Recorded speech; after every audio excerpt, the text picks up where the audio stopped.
Glow. I'm Brian Wilson, alongside Larry O'Connor. Joining us right now, Dr. Zuhdi Jasser. He's the author of A Battle for the Soul of Islam, an American Muslim patriot's fight to save his faith. And he's also president of American Islamic Forum for Democracy. Also, not incidentally, a former lieutenant commander in the U.S. Navy. Dr. Jasser, thanks for joining us this morning.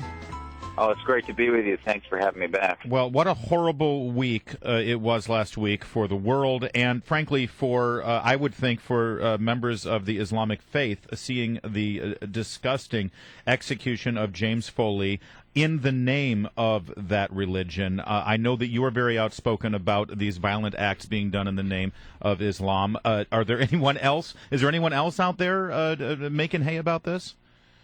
Well, I think most Muslim organizations and American Muslims are not only horrified, but speaking out against this just barbaric group and what they're doing. The problem, though, is that our leadership is not addressing the core problem. This is not just a problem of violence. These groups don't just come out of nowhere. They're not radicalized overnight. You saw that this individual that killed Mr. Foley was a British citizen, and it looks like he was a rapper and was radicalized in Britain to go fight in Syria and Iraq. And, it's amazing that if you look at the statistic, over 500 British Muslims have gone to fight in ISIS, which is more than the number of Muslims in the Royal Armed Forces. So, as Muslims, we need to look back and say, why are we why aren't we leading the fight against ISIS, let alone why are so many Muslims being radicalized? It's because we're not addressing the core ideology. We continue to be part of this whack-a-mole program where we have individuals that are radicalized that we counter in a whack-a-mole way, and then our military abroad is encountering groups from ISIS to Hamas to Boko Haram also in a whack-a-mole program. All right, I want to turn to the comments late last week from General Martin Dempsey, chairman of the Joint Chiefs of Staff. He said the following thing about going into Syria to get ISIL, the Islamic State. Here's what he said. Can they be defeated without addressing that part of their organization which resides in Syria? The answer is no. He seemed very clear on that. It seemed that, though, by the weekend, the president had put him back in the woodshed or gotten him under control, and they are now saying that, no, we don't necessarily have to go into Syria. What's your take on it? To get the command and control of ISIL, whatever you want to call it, the Islamic State, do we need to go into Syria in an aggressive way and take out their command and control? Absolutely. There's no way to do it otherwise. ISIS in Iraq is a byproduct, a metastasis of a cancer that came out of Syria, and you can't kill and cure the cancer without getting the primary tumor.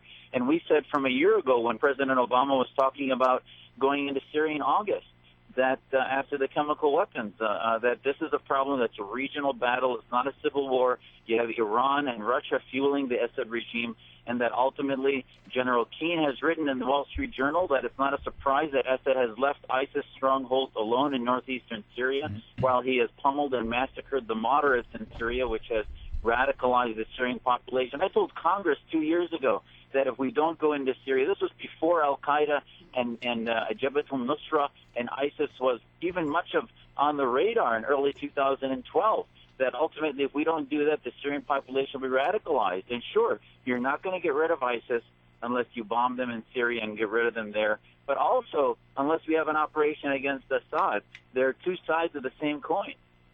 Let me ask you this, Dr. Zuhdi Jasser, because, listen, I've read your book. I've read The Looming Tower. I remember Osama bin Laden declaring war on the U.S. a couple of years before 9/11. And I feel like we are just repeating the same mistakes that we repeated in the 90s. General Dempsey also said this week that we're going to act if the Islamic State threatens the United States. Well, haven't they already threatened the United States? Aren't we already a target of their terrorism? And shouldn't we be acting now on their territory instead of waiting for them to come to ours? Yeah, I'm sorry. This makes the 90s look like, a flourishing bastion of peace, and that this is a byproduct of a global conflict that's filling the vacuum of the Arab awakening in which radical Islam is starting to fill. And because we've had no strategy, we are basically where we were in the early 50s in the Cold War, in that we need to come together and have a a national consensus that the problem of radical Islam is a byproduct of political Islam or Islamism that is filling so many vacuums in the Middle East. And with America absent, we're going to see, we may get rid of ISIS in the next month, and then it'll come up as some other group and radical organization, and they've said they're moving to target America. Why? Because they know once we get engaged and start bombing them, they will disappear. And you're seeing videos, and this is a sophisticated operation that is not just Al-Qaeda. It's an operation that wants to establish a radical Islamic state, and it knows that the only thing standing in its way is not Assad or Iran, it's America. Syria has said, don't you dare come in here. Should we pay any attention? Syria, I'm sorry? Syria has said to the United States, don't come in here and carry out any airstrikes without consulting with us. Should we pay attention to them or just do what we think is best? We need to do what we think is best. Syria is a country that has used chemical weapons on its own people. It's the only reason it's telling us not to go in there because it knows we'll do the operation right. Syria has jets and tanks and bombs. It could have gotten rid of ISIS a year ago, and conveniently it has not. So to say that we would join Assad is not only a joke and I think last in the face of anyone with rational thought. We need to ignore them, no different than if we were doing an operation against Hezbollah and we would ignore Iran and other terror-sponsoring states. Is it possible that if we went into Syria to go after ISIS, that while we were there, we might just degrade Assad's capabilities as well? That's absolutely what needs to happen. Nobody's saying that we need to do a complete blow to the Assad regime. That's too big of an operation. But if we took out airfields, if we did the operation that was laid out as a 2-week operation we could have done last August 2013, we can also give the Free Syria Army, the moderates, not the ISIS and the Jabhat al-Nusra guys, but the more moderates, the room to begin to shift things in the right direction. And, by the way, taking out ISIS will be a good move because right now the Free Syria Army has 2 fronts they're fighting, one against Assad and the other against ISIS, and taking out one front at least will help them. Dr. Zuhdi Jasser is our guest. He's the president of American Islamic Forum for Democracy. And I've got to ask you, this president came into office thinking that he was going to make nice with the quote-unquote Arab street, and that just by the sheer presence of him in the Oval Office, it would change the way Muslim countries look at America. How's that working out for us?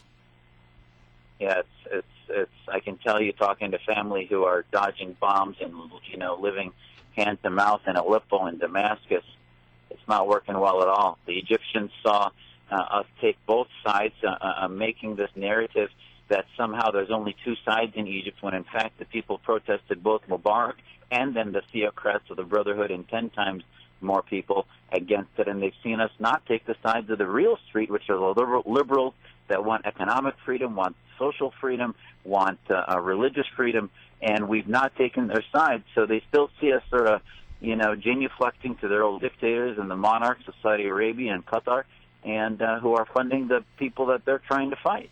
All right, Dr. Zuhdi Jasser, thanks for joining us today. I hope that presidential candidates for 2016 for the Republicans are talking to you already and getting your take on these things. You're an important voice. Thanks for joining us today. Appreciate it. Thank you. It is 8:15.